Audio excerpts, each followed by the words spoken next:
بسم اللہ الرحمن الرحیم۔ السلام علیکم ورحمۃ اللہ وبرکاتہ۔ ناظرین و سامعین، یہودیوں کی اعلی کار بننے والی، تعلیم کے نام پر دھوکہ اور بغاوت کرنے والی آپ جان تو چکے ہوں گے، اسلامی ریاست سے غیر اسلامی ریاست ہجرت کرنے والی۔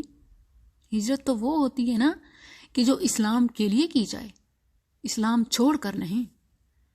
یہ اسلامی ریاست سے غیر اسلامی ریاست ہجرت کرنے والی ملالہ صحیح پہچانا۔ اب یہ موصوفہ ٹک ٹاک جوائن کر چکی ہے۔ ٹک ٹاک کے افریت سے پاکستانی بھی نہ بچے تو یورپ میں رہنے والی سے کیا گلا؟ مجھے دکھ اس کے ٹک ٹاک جوائن کرنے کا نہیں ہے، اور نہ ہی اس کی اس کمپین پر حیرت ہے جس کی فنڈ ریزنگ کے لیے اس نے ٹک ٹاک جوائن کیا ہے، بلکہ مجھے تو افسوس ان پر ہے جو ابھی بھی کہتے ہیں کہ مسلم بیٹی دعوت دین کے لیے میڈیا پر نہیں آ سکتی، سوشل میڈیا یوز نہیں کر سکتی، غیر محرم کے کانوں میں مسلمہ کی آواز جانا حرام ہے۔ حالانکہ حقیقت میں نبی صلی اللہ علیہ وسلم کے دور میں اصحاب کی موجودگی میں کوئی بھی مسلمہ آ کر سوال پوچھتی، اسے جواب دیا جاتا۔ کمیونیکیشن کا ذریعہ آواز تھی۔ کوئی بھی صحابی ام المؤمنین عائشہ رضی اللہ عنہا کے حجرے کے دروازے پر جا کر ان سے سوال پوچھتا، وہ انہیں جواب دیتی۔ آواز اس وقت بھی حرام یا پردہ نہ تھی۔ آج یہ کہہ کر مسلم بہن بیٹی کو خاموش کرا دیا جاتا ہے کہ وہ یا اس کی آواز مردوں کے لیے فتنہ ہے، جبکہ انہیں 5G 7G بایولوجیکل وار کے وہ دجالی فتنے نظر نہیں آ رہے جو ہم پر مسلط ہو چکے ہیں۔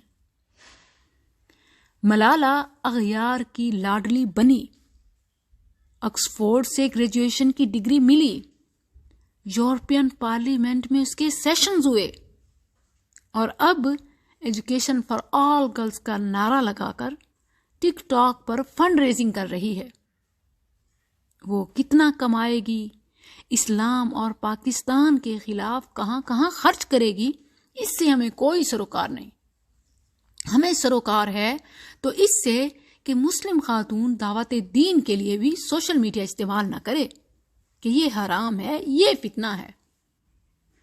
ٹک ٹاک نے تو اس کو اتنا سپورٹ کیا کہ یہ تک کہہ ڈالا کہ جتنا فنڈ ریزنگ سے یہ حاصل کرے گی اتنا ہی اضافی ہم اسے دیں گے، یعنی buy one get one free. جتنا یہ خود فنڈ ریز کر سکی، جتنا کر سکے گی اتنا ہم اسے بونس دیں گے۔ کفر کیا چال چل رہا ہے، ہمیں کوئی مسئلہ نہیں ہے۔ ہمیں مسئلہ ہے تو عورت کی آواز سے کہ وہ فتنہ ہے، اس کی آواز پردہ ہے۔ یہ بات تو مجھے بالکل ویسے ہی لگتی ہے جیسے ٹی وی آنے پر فتویٰ آیا کہ یہ حرام ہے، پھر یہ مردوں کے بیانات کے لیے حلال ہوا مگر عورتوں کے لیے ابھی بھی حرام ہے۔ اس وقت رپورٹس کے مطابق مردوں سے خواتین زیادہ فیس بک اور یوٹیوب کا استعمال کرتی ہیں، اور اگر یہی مسلم خواتین منظم طریقے سے سوشل میڈیا کا استعمال دعوت دین کے لیے کریں تو دنیا میں انقلاب انہی خواتین کے ہاتھوں بھی آ سکتا ہے۔ دنیا میں انقلاب آ سکتا ہے خواتین کے اس چھوٹے سے کام سے، اور یہ چھوٹا سا کام کیا ہے؟ ویسے بھی سروے رپورٹس کے مطابق خواتین فیس بک یوٹیوب کا استعمال زیادہ کرتی ہیں۔ آپ حلال کہیں یا حرام کہیں، آج کی خواتین مسلم بھی ساتھ شامل ہیں، سوشل میڈیا کا استعمال مردوں سے زیادہ کرتی ہیں، یہ حقیقت ہے۔ لیکن اگر مسلم خواتین کو منظم اور با مقصد کر دیا جائے، ایک ترتیب، اصول و ضوابط دے دیا جائیں کہ اس طریقے سے دین کی اس طرح خدمت کرو، یہ انہیں ٹاسک دے دیا جائے تو دنیا میں انقلاب آ سکتا ہے، اسلام کا بول بالا ہو سکتا ہے۔ مگر اس طرف کیوں سوچیں؟ استعمال کرنے دیں وہ جیسے بھی کر رہی ہے، ہمیں بس حلال حرام کا فتویٰ ہی لگانا ہے۔ کیا کسی نے ایسا سوچا ہے کہ عورتوں سے موبائل چھین لیے جائیں؟ کیا ایسا ممکن ہے؟ جب ایسا ممکن نہیں ہے تو کم از کم انہیں صحیح ٹریک تو دیں، ایک مشن تو دیں کہ دین کی سربلندی کے لیے ہی اس کا استعمال کر لو۔ استعمال تو وہ ویسے ہی کر رہی ہیں اور کرتی رہیں گی، نہ مرد رک رہے ہیں نہ خواتین رکیں گی۔ جب کرنا ہے تو با مقصد کرو، جیسا کہ اغیار کی لاڈلی ملالہ ان کے مقاصد کی تکمیل کے لیے اب ٹک ٹاک پر بھی آ چکی ہے۔ میری مسلم بہنوں، آپ اور آپ کا وقت، آپ کا لائک، شیئر، کمنٹ بہت قیمتی ہے۔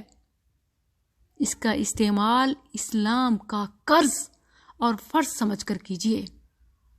آپ جہاں بھی ہیں، فیس بک، یوٹیوب، جو بھی استعمال کر رہی ہیں، با مقصد کیجیے۔